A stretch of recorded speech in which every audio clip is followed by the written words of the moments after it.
Wah, perhitungan saya soal Anies nggak bakal bisa nyapres makin terbukti nih. Kemarin, Golkar, P3, PAN bersepakat membentuk koalisi Pilpres 2024. Namanya Koalisi Bersatu kalau nggak salah. Dan ini jadi yang pertama, yaitu partai berkoalisi untuk menghadapi Pilpres 2024. Saya sih seneng ya, kadrun aja kesel.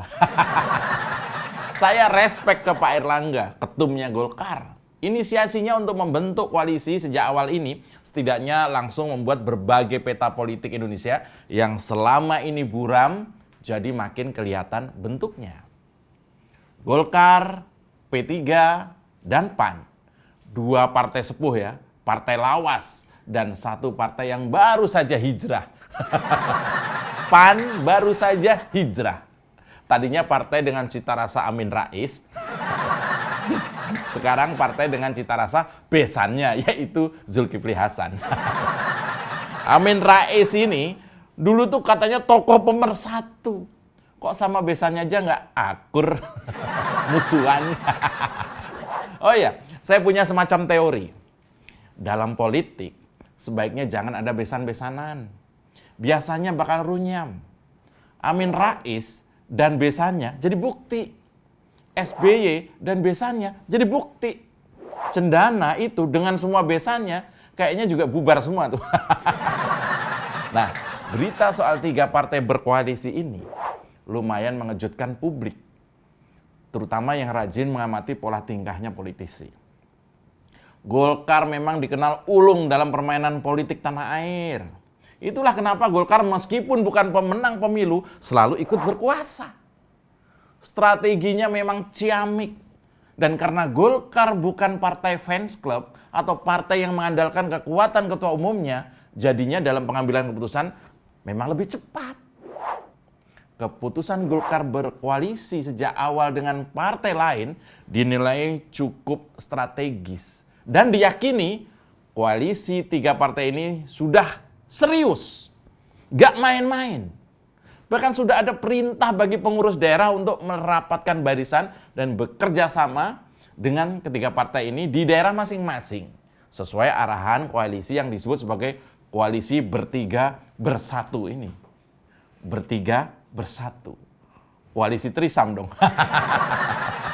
Nah, 3 partai sudah menyatakan bakal koalisi. Kemarin saya juga membuat pemetaan sederhana soal partai-partai yang bakal mengusung capres ikut berlaga di 2024 nanti. Dan episode kali ini bisa jadi adalah sambungan dari yang kemarin. Makanya mesti nonton yang kemarin. Kalau terjadi koalisi antara 3 partai ini, yaitu Golkar, P3, dan PAN, maka asumsi saya hanya akan ada 2 pasang kandidat di Pilpres 2024 nanti. Gimana? Serem ya? Dan menurut asumsi saya, kalau hanya ada 2 pasang kandidat berlaga, itu Anies bukan salah satu di antaranya. Selamat datang di Oposisi 69 FM bersama saya, Mas Joprey. Tarik Bambang. Indonesia, oposisi tanpa isi kepala. Oh no, ini negara gua. Oposisi gak ada otaknya. Semua isu jadi santapan, tak ada solusi, semua ratapan. Sekedar pusing dengan ucapan, sadar diri tak berani melawan. Oh no, ini negara gua. Oposisi gak ada otaknya. Bangsat! Yo, sobat oposan seluruh Nusantara. Begini ceritanya. 3 partai politik sepakat untuk bersatu memerangi politik identitas di pemilu 2024. Ini kata kuncinya, memerangi politik identitas. Udah pasti Anies nggak masuk di koalisi ini. Karena sebagian netizen udah menjuluki Anies sebagai bapak identitas nasional. Nggak tahu apa maksudnya. Bapak KTP mungkin maksudnya. Nah, kesepakatan itu terjadi saat 3 pimpinan parpol, Ketua Umum Partai Golkar, Airlangga Hartarto, Ketua Umum P3, Om Suharso ya, Om Suharso Monoarfa, dan juga Ketum Partai Amanat Nasional, besannya Amin Rais, Pak Zulkifli Hasan, menggelar pertemuan di Jakarta kemarin. undangan halal bihalal, ujungnya koalisi. Sebut saja sementara ini koalisi ketupat ya. Ketupat. Ketua umum 3 partai bersepakat. Ya. Ketupat. Bagus ini. Ketua Umum Golkar Erlangga Hartarto menuturkan ketiga partai politik pendukung pemerintah ini bakal bertekad membangun budaya politik baru. Yakni politik yang dibangun dengan kerjasama secara berjenjang dan bertahap didasari hasil kajian mendalam. Bukan kerjasama yang dilakukan secara terburu-buru dan singkat. Saya sepakat dan sepaket sama yang begini. Mengambil keputusan secara cepat setelah dilakukan kajian-kajian, jadi masih sempat nafas untuk atur strategi yang berkualitas. Erlangga bilang, kita akan mendorong persatuan, kita akan menegaskan risiko-risiko akibat daripada politik identitas. Begitu kata Erlangga. Di sebelahnya itu ada Zulkifli Hasan, ada Pak Suharto Monoarfa. Artinya ketiga ketua umum partai menengah ini sudah sepakat dan sepaket juga bahwa mereka bertiga bakal menolak politik identitas. Bye-bye Anies. Erlangga yang juga Menteri Koordinator Bidang Perekonomian ini menambahkan kerjasama ketiga partai juga akan dilakukan untuk menopang dan mendukung suksesnya pemerintahan Presiden Joko Widodo hingga 2024. Ini sih udah pastilah.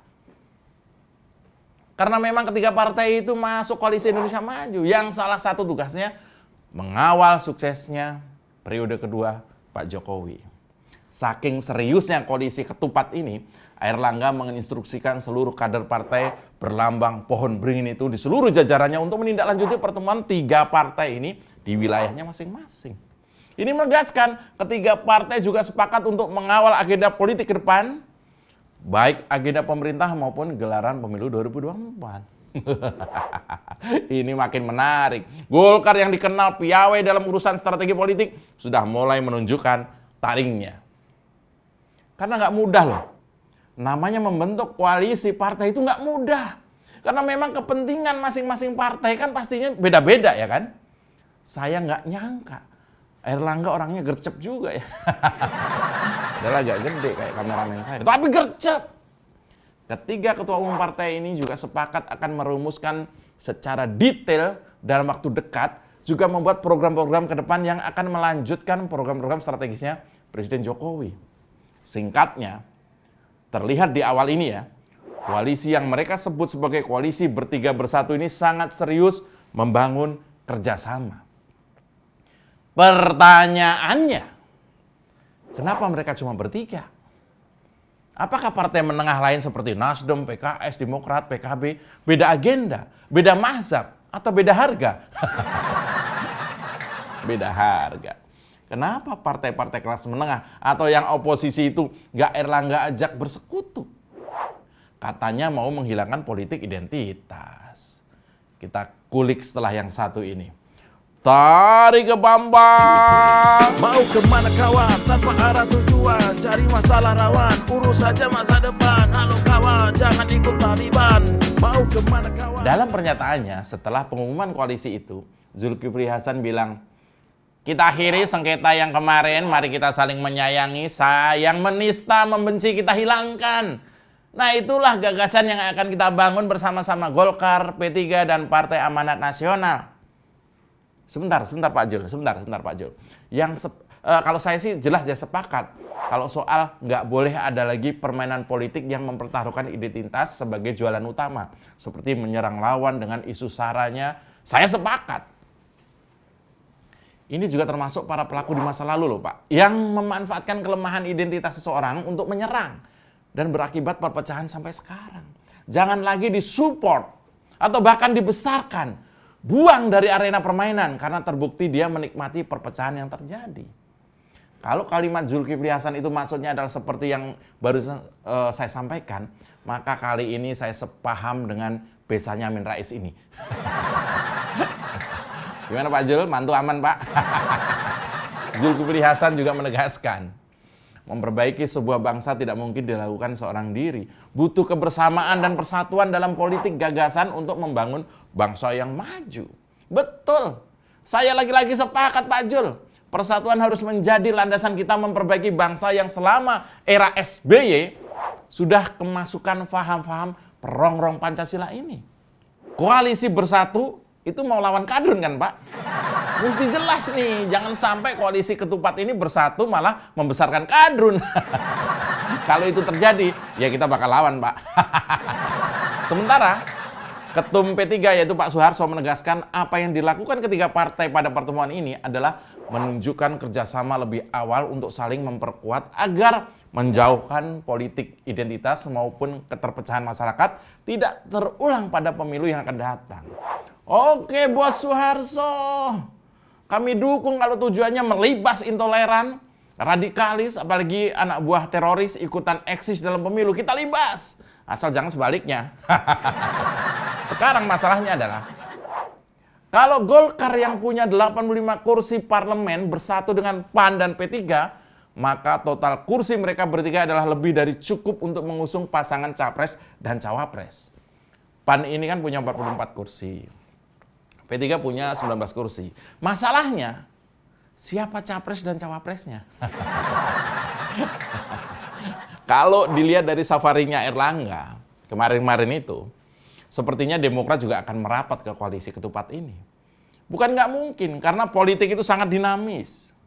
Asal AHY jadi bagian capres-cawapres ini. Minimal cawapres lah. Syukur-syukur capres. Tapi itu terlalu berlebihan buat AHY.